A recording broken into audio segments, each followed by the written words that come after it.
Hej, vi er gruppe 1 fra 2L, og jeg hedder Johanne, og det er Emilie, Filippa og Marie. Vi vil nu fortælle lidt om vores overvejelser, inden vi kommer ind på det endelige projekt. Så i forbindelse med vores projekt, så startede vi med at lave et mindmap, hvor vi brainstormede om ting som ensomhed, tabu, trivsel, læring, kvinder, mental sundhed, køn og rådgivning. Og det skulle vi ligesom bruge til at komme ind på vores projekt og vores idé. Så nu vil vi lige fortælle lidt om vores idé. Så vi startede med at vælge nogle verdensmål, som man kan se herover. Og vi valgte nummer 3, som hedder sundhed og trivsel, som ligesom passer meget godt til vores projekt, som vi kommer ind på mere senere også. Men som handler det her med kvinders trivsel og deres sundhed og sådan noget. Ja, og så har vi valgt verdensmål nummer 5, som handler om ligestilling mellem kønnene. Og det skal forstås i den forstand rent sundhedsmæssigt, da de fleste sundhedsstudier er baseret på mænd, og derved er det meste information, man kan få på internettet baseret på mænd, og det vil vi gerne ændre. Og så vi har arbejdet med det problem, der handler om at styrke unges, især kvinders, mentale og fysiske sundhed samt fremme ligestilling ved at skabe trygge og anonyme fællesskaber, hvor at piger og kvinder kan få rådgivning og støtte og hjælp til at få en masse viden om deres krop og hvad der sker og sådan noget. Så først vil vi fortælle lidt om hvorfor det er et problem. Vidste I, at kvinders sundhed bliver forværret over det seneste par år? Og det vil sige, at de mangler støtte, tryghed og svar til, hvorfor de har det sådan. Emner som menstruation, fertilitet, kropsproblemer og kvinders sundhed generelt har været meget tabubelagt, så de har ligesom manglet information, og der er blevet manglet prioritering af kvinders sundhed. Både i hjemmet, i skolen og i samfundet generelt. Ja, og så vil vi lige sagt lidt mere om statistikkerne, da vi har fundet nogle her, og de viser, at imellem kvinder og mænd, så har kvinder generelt et meget værre mentalt helbred, og det kan også ses, at igennem årene, der er det mentale helbred, især for kvinder, også blevet meget værre, og det er den her aldersgruppe fra 16 til 24, som er den værste, hvor det er her, du har brug for den her støtte og hjælp, for det her, du bliver dannet.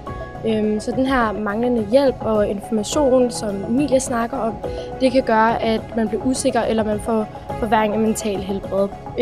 Og det vil vi gerne løse med vores app, som hedder Sisterhood, som skal give støtte til unge piger og kvinder verden rundt, ved for eksempel her den her app, som pigerne kommer ind på.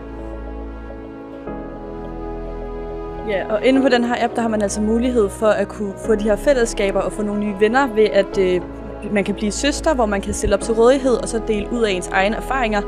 Og man kan ligesom også inde på appen stille spørgsmål, hvis du har nogle spørgsmål, som så også er anonyme, så at det gør, at du kan måske stille lidt mere følsomme og sådan ting, du måske ikke så godt kan lide at snakke om med andre. Og det kan også være godt, især hvis du måske ikke har en kvindelig figur, som du kan snakke med de her ting om, eller bare en anden person. Så kan du gå ind på den her app, og så kan folk hjælpe dig med at give dig svar på de ting, som du mangler svar på. Inde på appen, så kan man også se de mest hyppigt stillede spørgsmål, hvor at man kan trykke ind på dem, og så kan man se de spørgsmål, som ofte handler om sådan, menstruation og puberteten generelt.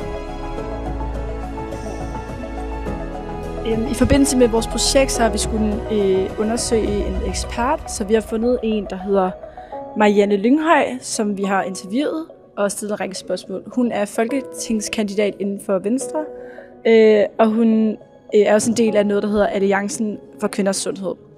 Vi har stillet hende en række spørgsmål om kvinders sundhed og hvad hun synes om det. Hun synes, at kvinders sundhed har været meget tabubelagt, og vi skal ligesom sørge for, at de får mere information omkring det.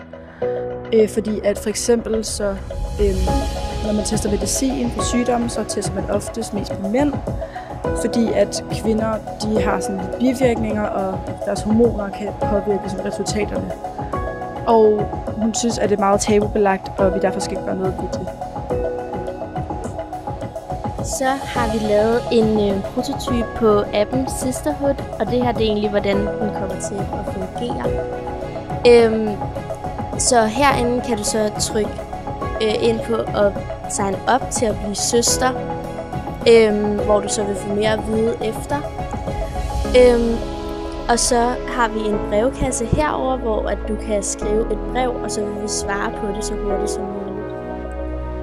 Og så har vi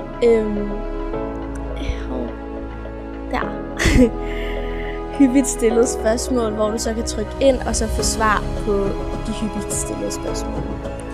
Og så kan du så stille spørgsmål, hvor det ligesom er alle på appen, der kan svare. Og så er der lidt her om os, hvor der ligesom bliver fortalt om, hvad vores mission er. Og indstillinger, så du kan ændre sproget, så det ligesom er for alle, og alle kan være med.